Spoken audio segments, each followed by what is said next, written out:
Hello, welcome to Just the Discs. My name is Brian. We talk about Blu-rays here, and I've talked about Imprint Films before.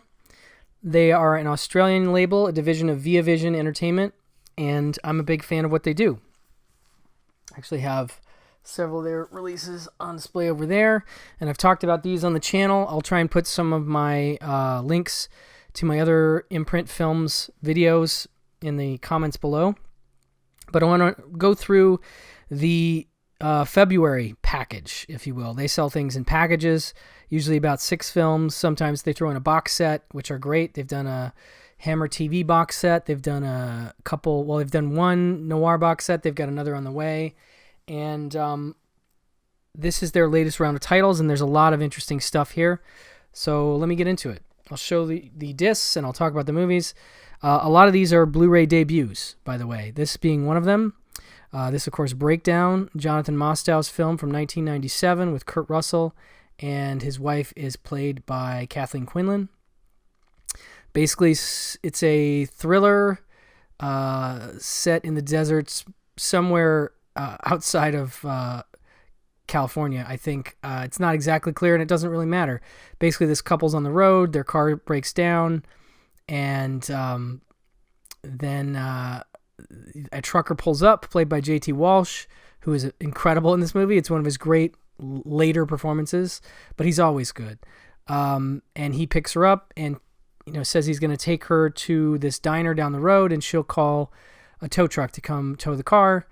And then things get strange. I don't want to give away too much, but there is a mystery at the center of it, and there's a lot of thrilling elements that really get amped up in the last section. And I hadn't seen this movie in a little while. I always remembered liking it, but rewatched with my wife and my son last night, and it was great, as usual. It's like one of my favorite 90s thrillers, and it's really neat to see Kurt Russell, who we know can play big characters like Jack Burton and Snake Plissken, also play like a sort of low-key everyman, who wears like a pink Izod shirt, and he's like just looks like a everyday dude, and sort of he's thrust into this situation in a very Hitchcockian way.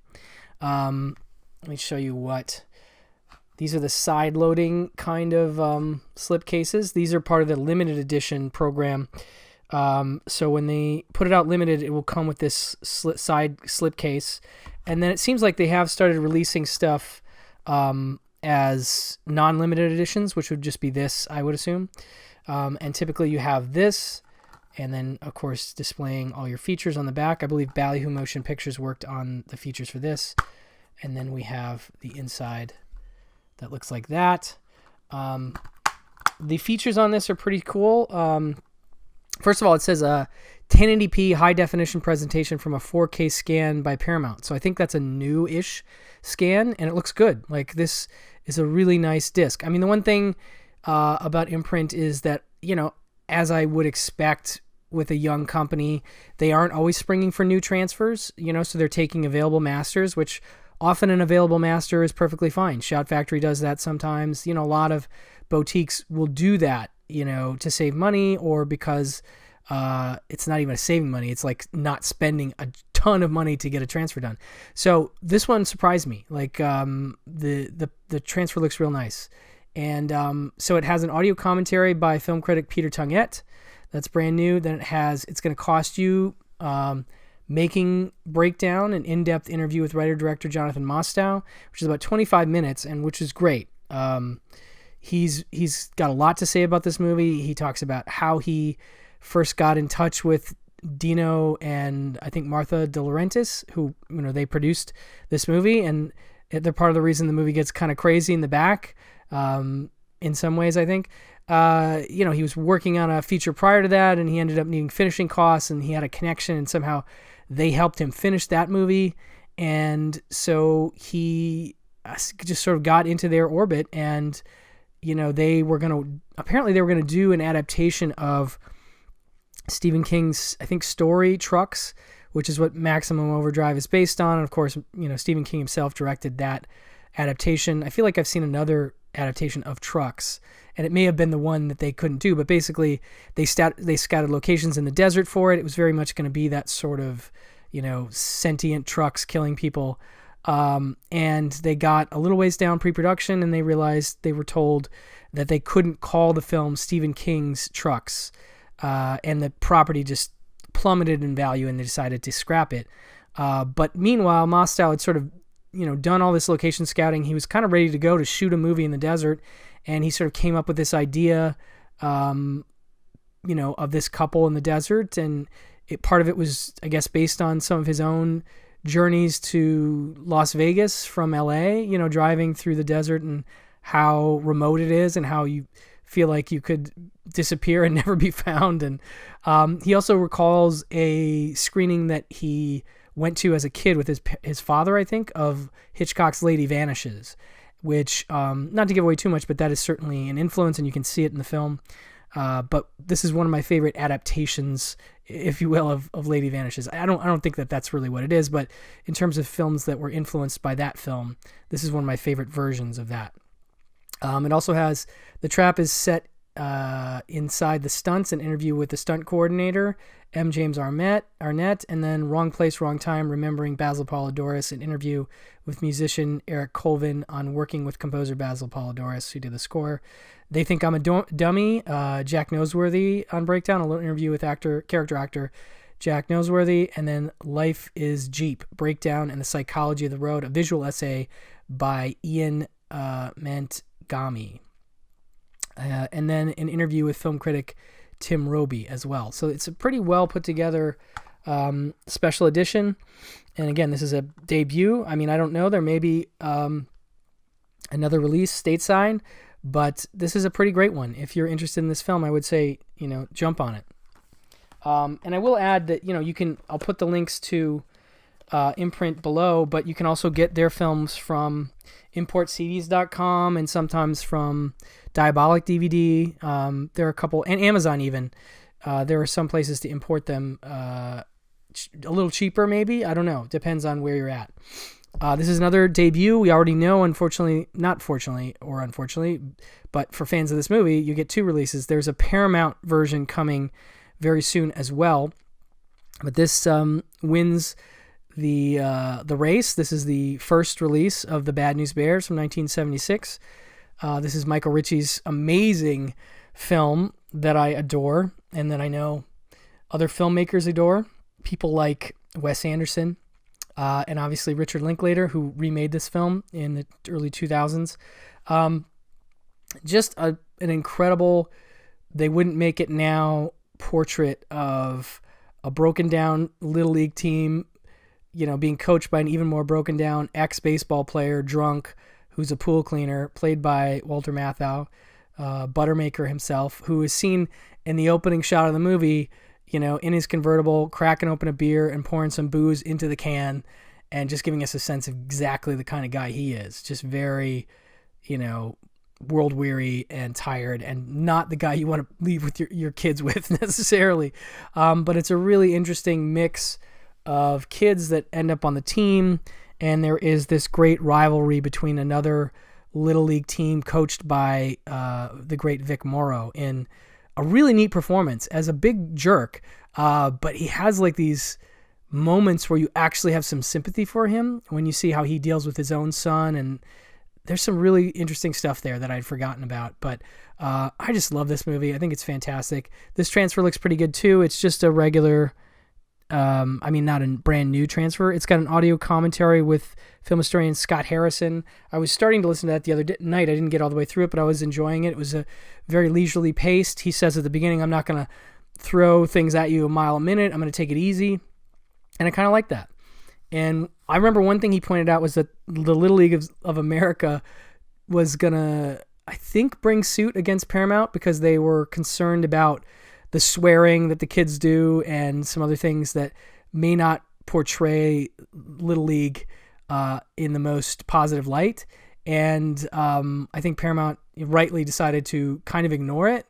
And eventually Little League just backed off because they didn't want to cause a controversy and then not knowingly but ultimately promote the film. They didn't want to do that. But the film did really well. I want to say it was the 11th or 12th highest grossing film in 1976. It was a pretty good sized hit, I think, in some ways. And I just love it. One of my favorite sports movies of all time. And, an incredible performance, of course, by Tatum O'Neal. She's got a great sort of father sort of relationship with Walter Matthau's character. Like he used to date her mom, but they broke up, and so they're still friends. And it's a really sweet relationship ultimately, and I kind of love it. And it has some moments of genuine sadness and pathos, and it just really, really gets me.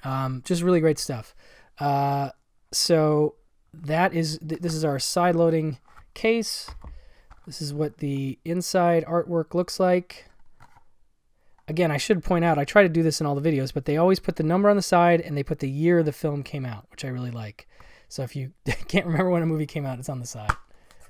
And then we have the numbered disc, the little imprint. I love that too. The uniformity of the release. Very nice stuff. Okay. Black Sunday from 1977. This is a John Frankenheimer film. And it says the powerful story of a Black September terrorist group attempting to blow up a Goodyear blimp hovering over the Super Bowl stadium with 80,000 people and the President of the United States in attendance. That is a real simplification of what the movie is. And I forget always how it's a 2 hour and 23-minute movie. It's an epically long movie. It has an opening sequence that sort of sets up the terrorist group, and we set up this Bruce Dern character that becomes involved. And Marta Keller is in this. I was just talking about Bobby Deerfield on Pure Cinema recently, and I had forgotten she's in that with Al Pacino, and I forgot that she's sort of one of the terrorist group people in this.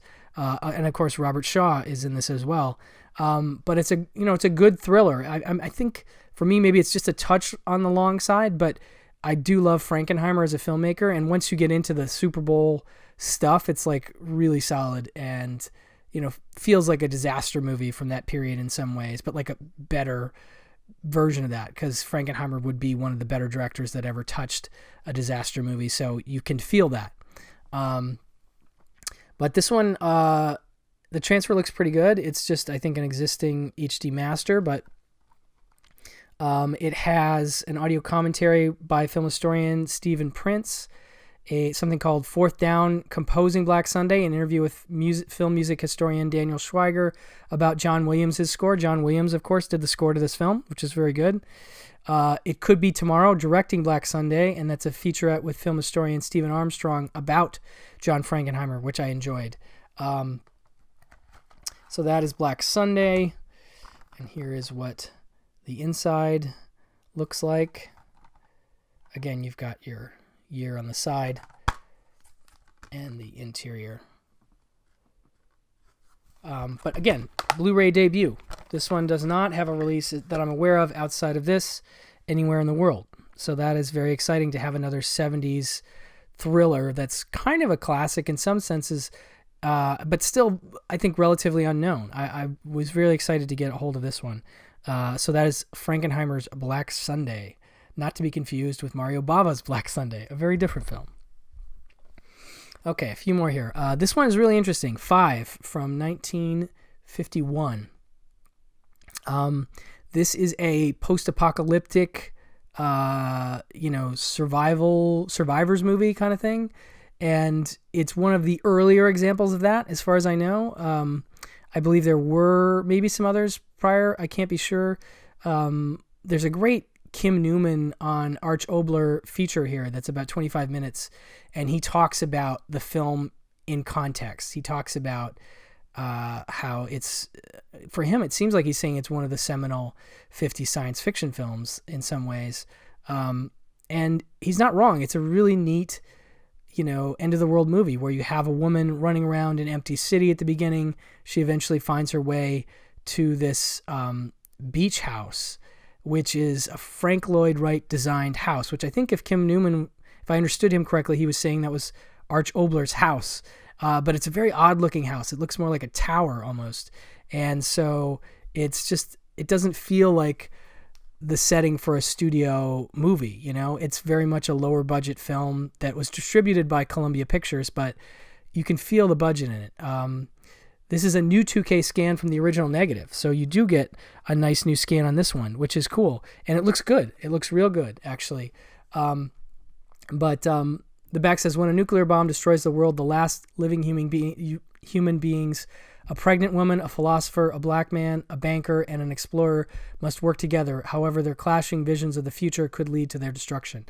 So that really does sum it up. It starts as just the woman and the man, the philosopher, and then we meet this this guy, the banker, and the black man, and then an explorer enters the picture, and he's not great. Let's just put it straight. He's not a good dude at all, and he really messes up the dynamic that was sort of going and causes a lot of drama. And I'm just a big fan of this kind of movie. I'm a big fan of end of the world movies. The beginning reminds me of one that I like called The World of Flesh and the Devil, which came out from Warner Archive, a few years ago. And just that wandering through the empty city, there's something about that idea of it's both terrifying and weirdly curious. Like you just wonder, what would that be like, And so this sets it up well. And another thing Kim Newman pointed out was he thought that this was one of the earlier depictions of a woman who is visibly pregnant and behaves differently because of that. And I'm not sure, but that's an interesting point of view for sure. But Kim Newman stuff is always great. I absolutely adore any Kim Newman commentary or featurette. He's right up there with Tim Lucas. He really does incredible work. So this also has an audio commentary by film historians Glenn Erickson and Matthew Rovner, which I'm a big fan of both of. Well, I don't know Rovner that well, but I know Glenn Erickson from his days as critic, DVD critic. He now does Blu-ray reviews for Trailers from Hell. He's the main Blu-ray critic over there, and I love reading his stuff. I've read it for years. So I dig his commentary on this. He's great for this kind of movie. 50s sci-fi is his wheelhouse too. So this is what the inside cover looks like. I dig that. Got the side and the back.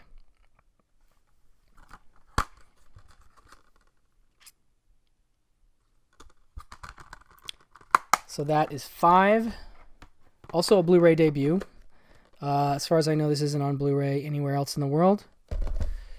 And then another, I believe, debut, The Apostle. This one is from 1997, Robert Duvall's film. This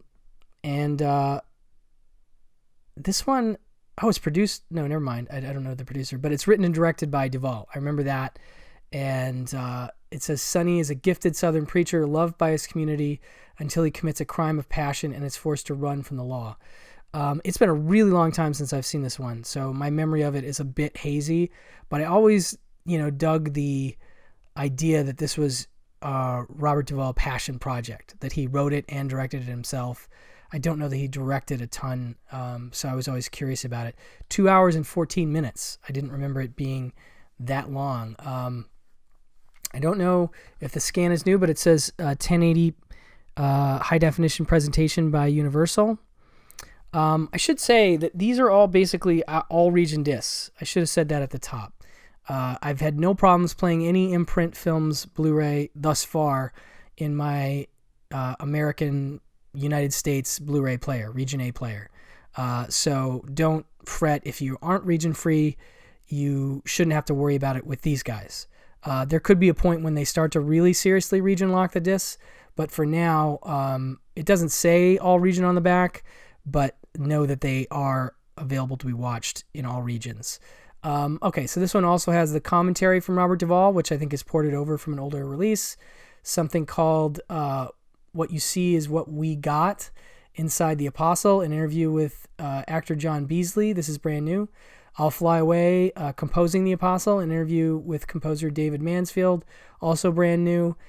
Mystery of Faith, The Flawed Hero of the Apostle, a visual essay by Ian Mantgini, also brand new. The Journey of the Apostle featurette, that's old. MCA Records soundtrack presentation, vintage featurette, including interviews with Duvall, Stephen Curtis Chapman, plus I Will Not Go Quietly music video. I forgot there was a musical component to this movie. And then we get a really cool inside cover. I've never seen that artwork before.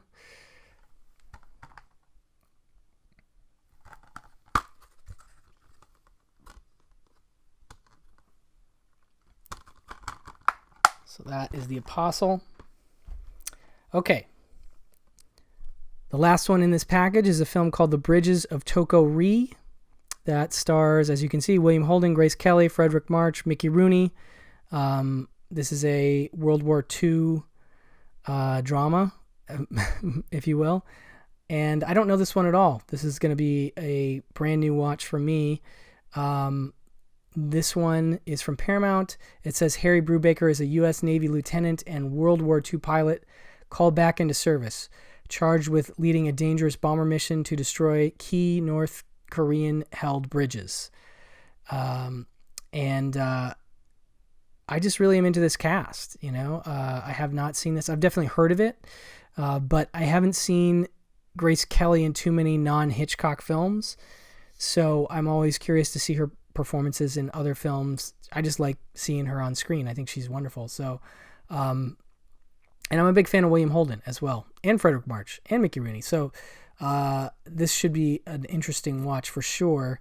This has an audio commentary by film historian Alan K. Rhodey, who is normally a noir guy, but I'm always down for any Rhodey commentary. He does great work and is always very thorough, so that will be good.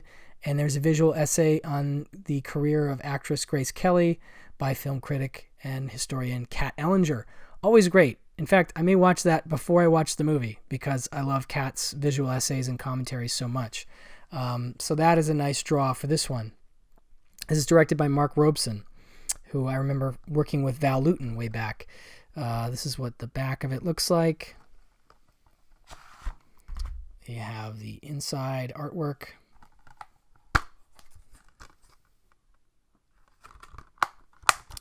Okay, so that is the Bridges at Toku from 1954, and that will do it for this round of Imprint Films titles.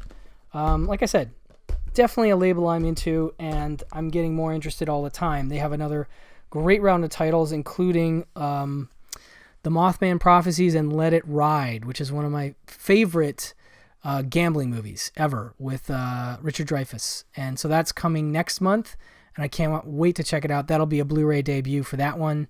And they've got another noir box set coming. Definitely go over their website. I'll leave a link in the notes below. Check out what they have out already and what's coming in the future.